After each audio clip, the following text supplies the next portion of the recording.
तो बच्चों आज हम लोग पढ़ेंगे क्या, संवैधानिक राजतंत्र। संवैधानिक राजतंत्र का मतलब क्या होता है कि कोई भी देश जहाँ पे शासन किसका हो, राजा का हो। देखिए राजतंत्र यानी राजा का शासन, राजतंत्र यानी लॉटरी बोलिए, राजतंत्र का मतलब राजा का शासन।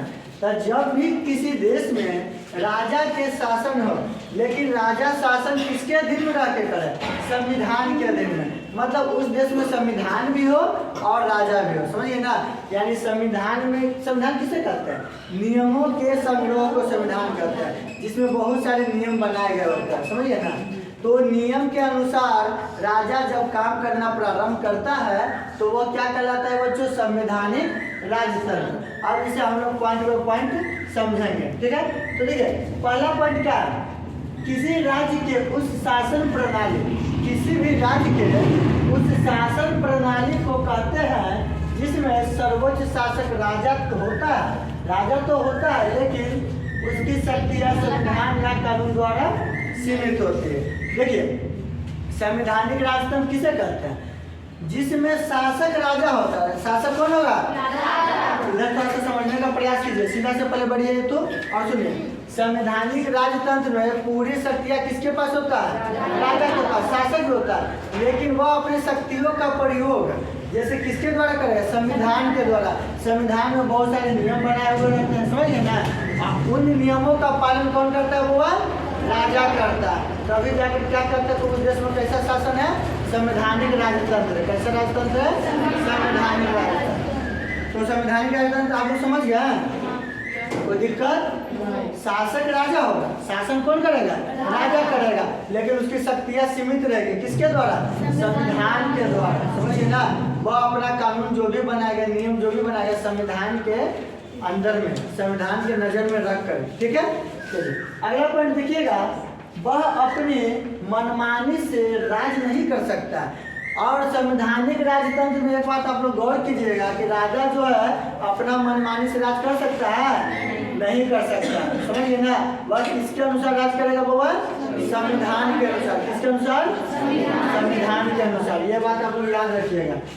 अगला पॉइंट क्या है बाबा, राजा को बांधने वाला कानून लिखित एवं अलिखित हो सकता है। अब देखिए राजा को जो कंट्रोल करे, राजा को जो बांध के रखे, वह कानून लिखित भी हो सकता है और अलिखित भी हो सकता है, ठीक ना।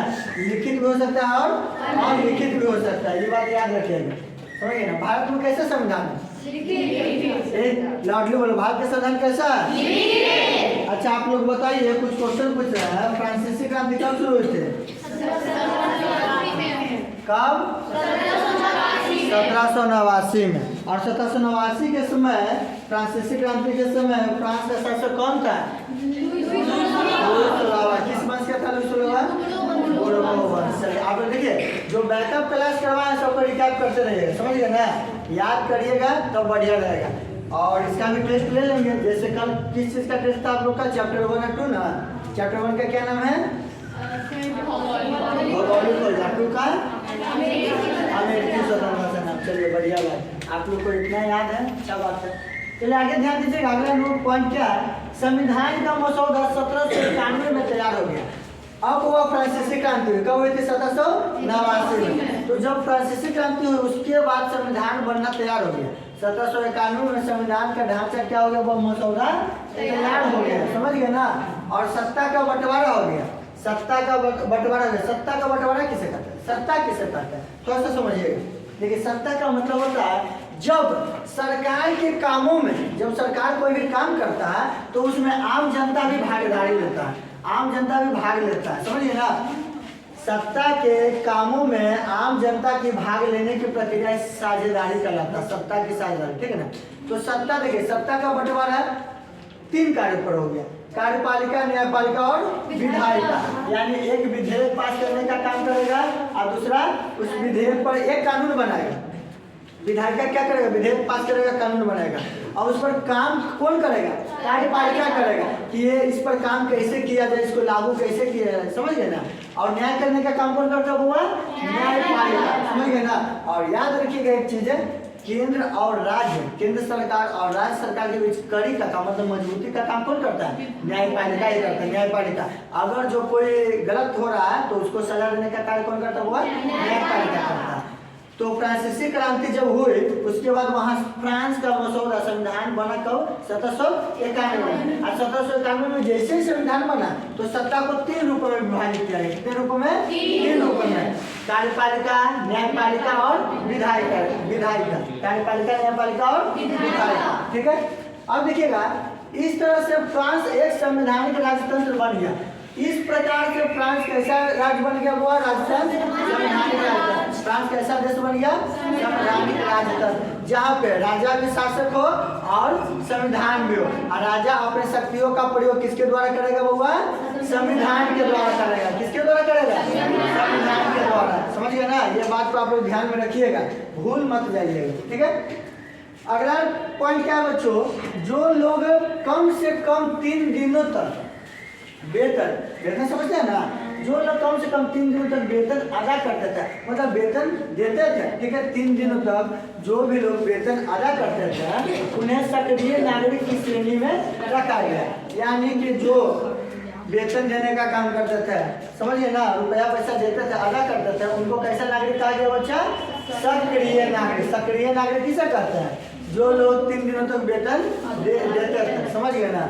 आगे देखिएगा सक्रिय नागरिक का डिफिनेशन क्या है? 25 वर्ष से अधिक उम्र वाले ऐसे पुरुष ही सक्रिय थे जो मत देने का अधिकार एवं महिला इससे वंचित थे। देखिए 25 वर्ष से अधिक उम्र के लोग सक्रिय कहा जाता था, किनको? और उनको मत देने का अधिकार होता था। यानी कि जो फ्रांसीसी क्रांति हुई थी उसके बाद जो वहाँ का संविधान बना था तो उसमें वर्णित कर दिया गया था कि जिस व्यक्ति का उम्र कितना रहेगा? 25 वर्ष। कितना? 25 वर्ष। वही व्यक्ति वहाँ वोट डाल सकता है। और लेकिन महिलाएं जो इस अधिकार से वंचित थे, जो औरत थी, महिला, उनको वोट देने का अधिकार था? नहीं था। केवल और केवल उन पुरुषों को था जो 3 दिनों तक लगातार वेतन अदा करते थे और जिनकी उम्र कितना था? 25 वर्ष से अधिक। और महिला को वोट देने का अधिकार नहीं था। समझिए ना?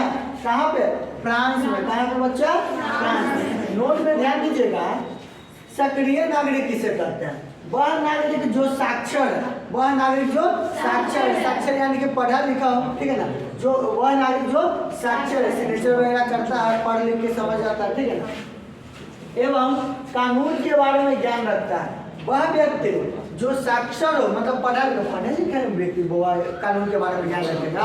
और जो पढ़ा लिखा रहेगा उसी को नॉलेज होगा कानून के बारे में, और उनको कानून के बारे में जानकारी हो कि कानून हमारे नियमों के बारे में जानकारी हो, संविधान के बारे में जानकारी हो, वही व्यक्ति सक्रिय कहलाता था। क्या कहलाता था बच्चा? सक्रिय। यानी सक्रिय पुरुष किसे कहते थे? वे पुरुष, वे व्यक्ति जो साक्षर होते थे और साथ ही जिनको कानून का, नियमों का ज्ञान रहता था, संविधान का ज्ञान रहता था, उसे क्या कहते थे? सक्रिय नागरिक। क्या कहते हैं वो? सक्रिय नागरिक। ठीक है, नोट 2 में देखिएगा, लगभग 30 लाख पुरुषों, 30 लाख पुरुषों, कौमा महिलाएं, कौमा बच्चे एवं 25 वर्ष से कम आयु के लोगों को मत देने का अधिकार नहीं था। याद रखिएगा, लगभग 30 लाख पुरुष, महिला, बच्चे एवं 25 वर्ष से कम उम्र के जितने भी लोग थे, जितने भी यंगस्टर थे, सबको सीधा से बैठिए, समझिए, सबको क्या था? वोट देने का अधिकार नहीं था। वोट देने का अधिकार सिर्फ केवल किसको था? वैसे व्यक्ति जो 3 दिन तक वेतन अदा करता था, साथ उनका उम्र कितना से होता था? 25 वर्ष से अधिक होता था। ठीक है, चलिए आगे डिफिनेशन है क्या? निष्क्रिय नागरिक किसे कहता है? देखिए, सक्रिय यानी कि साक्षर, जो पढ़ा लिखा, निष्क्रिय यानी कि जो अनपढ़, निष्क्रिय यानी कि अनपढ़, जो अनपढ़ एवं जिसको कानून के बारे में किसी प्रकार का कोई भी ज्ञान नहीं था, वैसे व्यक्ति को क्या कहते थे बच्चा? निष्क्रिय व्यक्ति कहते थे। ठीक है, कोई दिक्कत? किसी प्रकार का कोई तकलीफ नहीं है। चलिए इसको नोट कर लीजिए। तो आप लोग अभी से मिटाते हैं, इधर ध्यान दीजिएगा। तो बच्चों, सक्रिय नागरिक, सक्रिय नागरिक किसे कहा गया था? जो साक्षर होते थे, पढ़े लिखे होते थे और जो कानून की जानकारी रखते थे। और जानते हैं, सक्रिय नागरिक को निर्वाचन चुनने का अधिकार था, यानी निर्वाचकों का चुनाव कौन कर सकता था? वो सक्रिय नागरिक, क्योंकि निर्वाचकों का चुनाव किसके द्वारा होता है? वोटों के द्वारा। किसके द्वारा होता है? वो वोटों के द्वारा। भारत भी लोकतांत्रिक देश है, यहाँ पे प्रतिनिधियों का चुनाव किसके द्वारा करते हैं? वोटों के द्वारा। तो वहाँ पे फ्रांस में 1991 का जो संविधान का मसौदा तैयार हुआ था, उसमें क्या वर्णित किया गया था कि जो भी पुरुष जिनका उम्र 25 वर्ष से अधिक हो और वो क्या होना चाहिए? साक्षर होना चाहिए, पढ़ा लिखा होना चाहिए, कानून की जानकारी रखता, वही व्यक्ति निर्वाचकों का क्या कर सकता है? वह चुनाव कर सकता है। ठीक है, निर्वाचकों को अपने जैसे निर्वाचकों में से भी नेशनल असेंबली एवं न्यायपालिका का चुनाव करना था। नेशनल असेंबली, देखिए नेशनल असेंबली संसद, एक संसद होता है, एक सभा होता है। क्या होता है? वो असेंबली मतलब एक सभा होता है, जहाँ पे क्या, जहाँ पे राजा राजनेता है, सबका क्या होता है? मीटिंग होता है, समझिए ना, जहाँ पे सभी सदस्य आते हैं, अपने बात अपने विवाद को वहाँ पे बताते हैं, एक सभा में, समझ गए? जहाँ पे कई मंत्री रहते हैं, जहाँ पे कई राजा, उस समय तो राजा ही मंत्री था जी, राजा था और मंत्री था। राजा एवं मंत्रियों का नेशनल असेंबली पर नियंत्रण था। और देखिए नेशनल असेंबली पर, सभा पर किसका नियंत्रण था? राजा एवं मंत्रियों का। ठीक है ना, राजा के पास मंत्री चुनने का अधिकार था, यानी मंत्री चुनने का अधिकार और वीटो का अधिकार किसको था? राजा के था। मंत्री को कौन चुनता था? राजा चुनता था। आगे ध्यान दीजिएगा, जो व्यक्ति उच्च करदाता था, उच्च करदाता मतलब जो ज्यादा टैक्स देते थे, फ्रांस में जो भी व्यक्ति ज्यादा टैक्स देते थे, उच्च करदाता मतलब टैक्स देते, समझिए ना। और सही बात है, थोड़ा सा जो ज्यादा टैक्स देता है ना, उसको थोड़ा सा ज्यादा नाम भी होता है कि चलिए इतना टैक्स भरपाई कर रहा है। जैसे हमारे भारत देश में टाटा के नाम सुनी ना, टाटा के हम लोग बहुत रिस्पेक्ट करते हैं। टाटा जी का जो हाल ही फिलहाल में निधन भी हो गया था, समझिए ना, टैक्स देने में नंबर 1 थे, समझिए ना। जो व्यक्ति उच्च करदाता थे उन्हें शामिल किए गए, जो व्यक्ति उच्च करदाता थे उनको भी नेशनल असेंबली में शामिल किया गया, यानी कि जो टैक्स चुकाने में माहिर थे ना, ज़्यादा टैक्स देते थे, उनको भी नेशनल असेंबली में क्या किया गया था? शामिल किया गया था। नेशनल असेंबली में शामिल कौन बनता है? पहला तो सक्रिय पीपुल, लोग जिनको वोट देने का अधिकार था, वो निर्वाचकों का चुनाव करते थे। और दूसरा राजा, और तीसरा मंत्री, राजा द्वारा चुने गए मंत्री। और चौथा उनको भी शामिल किया गया जो व्यक्ति टैक्स देने में क्या करते थे? सबसे ज्यादा टैक्स देते थे, माहिर थे टैक्स देने, ठीक है। उस असेंबली में अभिव्यक्ति, उस असेंबली में देखो व्यक्तियों का अधिकार, कौन कौन अधिकार दिया गया था? व्यक्तियों को स्वतंत्रता का अधिकार, समानता का अधिकार, यानी अब स्वतंत्र होकर सभी व्यक्ति क्या आसानी से जीवन व्यतीत कर सकता है। समानता, सभी नागरिक को समानता मिलना चाहिए, बच्चा, महिला, जवान, बूढ़ा, सभी को वहाँ के फ्रांस के सभी लोगों को समानता मिलना चाहिए। समानता का भाव सबको प्रकट होना चाहिए, ठीक है। आदि को अहर्नीय अधिकार का दर्जा दिया गया और सभी को संविधान में दर्जा दिया गया। महिलाएं, पुरुष, सभी को क्या दर्जा दिया गया? समानता और स्वतंत्रता का, ठीक है। इन अधिकारों की रक्षा का दायित्व राज्य के पास होता था। अब सभी की रक्षा का दायित्व किसके पास होता था? राज्य के पास। ऐसा देखना राज्य का कर्तव्य था कि कहीं हमारे क्षेत्र में, जैसे हमारा राज्य बिहार है, एज एग्जाम्पल बता रहे हैं, तो बिहार के जो भी मुख्यमंत्री है, जैसे कि मुख्यमंत्री बन गए अभिषेक कुमार, तो मेरा काम है देखना कि जनताओं में मतभेद तो नहीं ना है, समानता का अभाव नहीं ना है, स्वतंत्रता की कमी नहीं ना है, यानी कि सभी लोग, सभी पीपुल जिसका उम्र 18 वर्ष से अधिक हो या वोटर आईडी में नाम जुड़ा हुआ है, भारत का नागरिक है, क्या उनको वोट डाल रहे हैं या नहीं डाल रहे हैं? अगर जो नहीं दे रहे तो क्यों नहीं दे रहे हैं, उस मुद्दा पर हम लोग काम करेंगे, समझिए ना। इस गांव में इस गांव में अभी तक सड़क नहीं बना, सड़क बनवाएंगे, मतलब कमियों को देखेंगे, जनता के कमियों को दूर करने का उपाय करता है राज्य, समझिए ना, ठीक है। तो अगला टॉपिक क्या है? पुरुष एवं नागरिक अधिकार घोषणा पत्र। पुरुष एवं नागरिक अधिकार घोषणा पत्र। अब नागरिकों के अधिकारों का घोषणा पत्र तैयार हो गया, समझ गए क्या क्या अधिकार था। उस समय फ्रांस के अधिकतर लोग अशिक्षित थे, यानी 1789 की जब क्रांति हुआ था तो उस समय फ्रांस के अधिकतर लोग कैसे थे? अशिक्षित, यानी अनपढ़ थे, पढ़े लिखे नहीं थे।